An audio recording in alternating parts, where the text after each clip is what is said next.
Hey,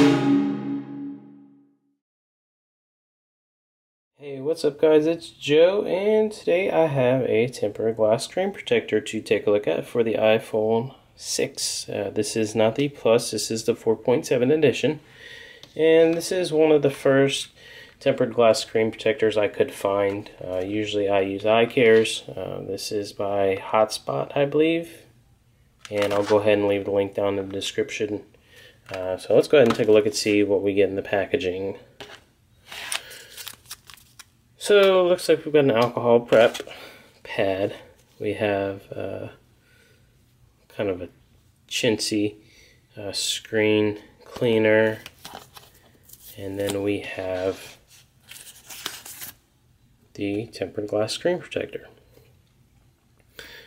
Now it almost looks a little bit thin, but I do believe that because the edges are rounded off, as you can see there, I don't think that there's going to be any tempered glass screen protector, and more than likely there's not going to be any dry apply screen protector that's going to cover those. You might get a wet apply screen protector that would actually conform to those edges. So that's just something to keep in mind, that when the screen protector goes on, it is going to go on, it's going to cover pretty much all the important stuff.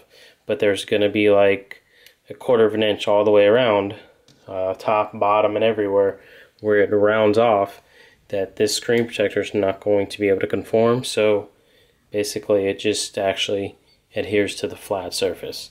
So I'm going to go ahead and get this thing propped up and we'll get this thing installed. Okay, I have my screen protector prepped. This did not come with any sort of tape, so I've got some tape left over, some dust removal stickers left over from a different screen protector application. I'm using the hinge method, and you can also use Scotch tape to hold the screen protector in place. That way when you're ready to apply it, all you have to do is flip this up, and I'll show you in just a second, peel off the other side, and you're good to go. I'm going to go ahead and lift up and clean this off. Okay, so I am back and I'm just about ready to apply this. I'm going to make one final pass on my screen to make sure that I've got any dust that might be lingering. Try to blow anything that's still on there off, and hopefully this stayed in place.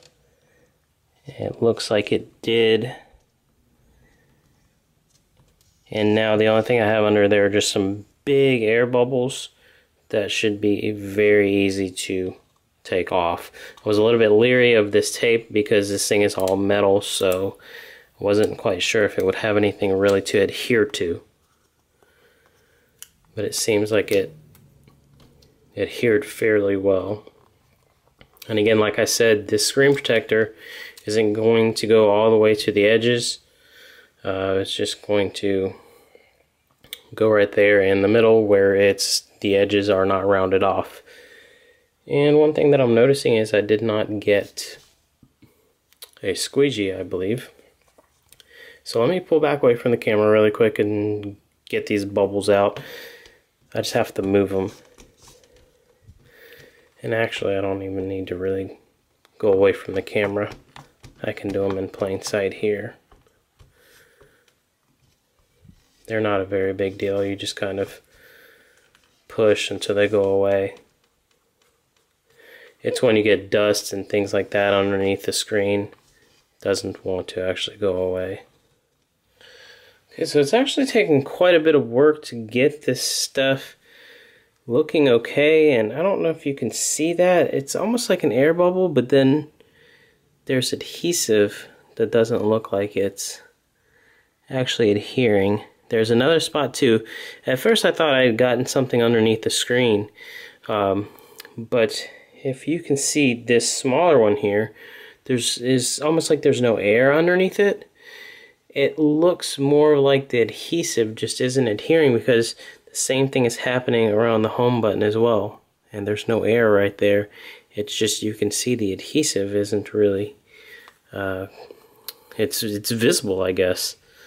So I don't know if that's something that would correct over time. But really, as of right now, I would actually say stay away from this screen protector.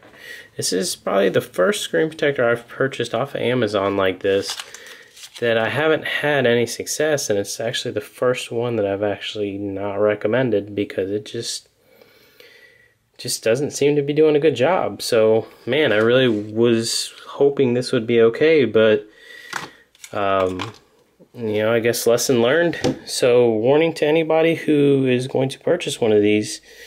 And I will say I've had some pretty good experience installing these, so I don't believe that I did anything wrong. I did use my wet there, and I waited till the screen dried and got my tape on there and did that. So anyway, guys, if this video helps save you money, hit that thumbs up down there below. Don't forget to subscribe to my channel so you don't miss any of my future videos. And as always, we'll see you next time.